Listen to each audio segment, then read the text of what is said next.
Martine fête son anniversaire, lu par Anne. Dans quelques jours, Martine va fêter son anniversaire. À cette occasion, maman a dit « Nous ferons une jolie fête dans le jardin. Tu devras envoyer les invitations. » Et voici ce que Martine écrit à ses petits amis. Martine vous invite à fêter son anniversaire à la maison mercredi prochain. Elle sera très heureuse de vous recevoir. Il y aura de la musique, des jeux et une surprise. Pour n'oublier personne, Martine a dressé avec soin une liste d'adresses. Il ne reste plus qu'à les inscrire sur les enveloppes. « As-tu invité ton amie Françoise ?» demande la maman de Martine. « Oui, et aussi son petit frère Philippe. » Tous les amis de Martine ont répondu à son invitation. Cela fera une grande fête à la maison. Il est temps de commencer les préparatifs. « Regarde la jolie robe que je suis en train de faire pour toi, dit la maman de Martine. Veux-tu l'essayer ? » « Bien sûr, je suis contente. »« Attention, il y a des épingles, ne bouge plus maintenant. » La robe ira vraiment bien. Patapouf, lui, préfère aller jouer dans le jardin. Il rejoint Jean, occupé à construire un stand pour les attractions. « Attention, Patapouf, n'attrape pas une planche sur la tête. »« Bonjour les amis, dit un petit voisin qui arrive avec des tentures. Voilà, des drapeaux et des guirlandes. » Pendant ce temps, Martine est allée chez la coiffeuse. Elle a pris rendez-vous comme sa maman et on lui a réservé sa place. La coiffeuse se dépêche, car elle sait bien que Martine a encore beaucoup de choses à faire à la maison. Vous pensez bien qu'on ne fête pas tous les jours son anniversaire. « Assieds-toi sous le casque, dit-elle à Martine. Ce ne sera pas long. Tu verras comme tu seras bien coiffée. » À la maison, les préparatifs s'achèvent. Reste à garnir le gâteau de la fête. Martine rentre de chez la coiffeuse. Vite, elle met son tablier pour assister maman. Elle verse la crème sur le gâteau. Maintenant, nous allons mettre les fruits confits. Et surtout, n'oublions pas les bougies. Le jour fixé pour la fête est arrivé. Tout est fin prêt. Les gâteaux, le jardin. C'est une chance qu'on n'ait rien oublié. La porte est ouverte pour recevoir les amis. « Joyeux anniversaire, Martine. Nous t'offrons un joli bracelet, dit Françoise.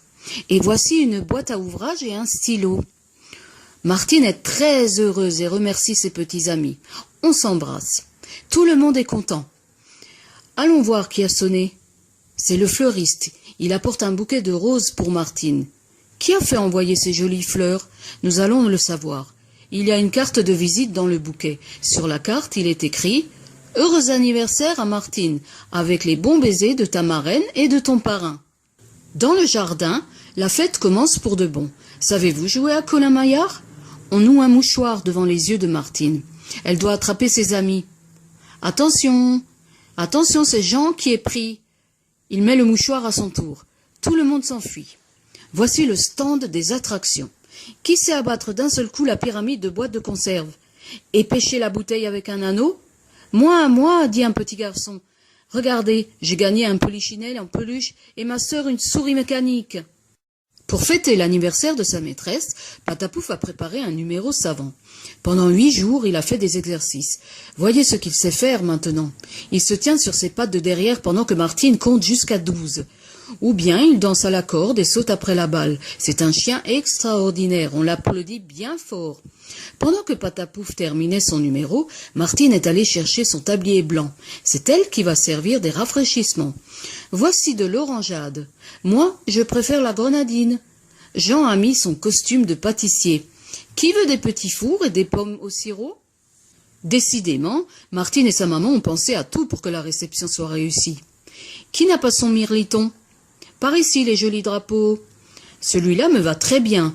Moi, je voudrais une casquette. Ne vous bousculez pas, il y en aura pour tout le monde. Des bleus, des rouges, des verts, chacun choisit le chapeau qui lui convient. À présent, place à la musique. Oh, le joli tourne-disque! C'est le papa de Martine qui le lui a offert. Qu'allons-nous jouer? Une marche militaire, dit Jean. Non, réplique Martine, ce n'est pas de la musique pour les filles. Mettons une farandole, ce sera mieux. Venez danser la ronde avec nous. Attendez, je perds ma perruque. On a mis Patapouf au milieu de la farandole. Il pleut des confettis. Les serpentins volent. Le disque ne s'arrête pas de jouer de la musique. On a la tête qui tourne. On s'amuse rudement à la fête de Martine, dit un garçon avec un faux nez. Oh oui, alors, répond une petite fille. Le soir commence à tomber. Dans le jardin, on allume les lanternes vénitiennes. La maman de Martine appelle tous les invités autour de la table où sont préparés le gâteau et les friandises. D'un seul coup, Martine souffle toutes les bougies. « Joyeux anniversaire !» crient ses amis. Chacun reçoit sa part de gâteau. Mais il y a encore une autre surprise.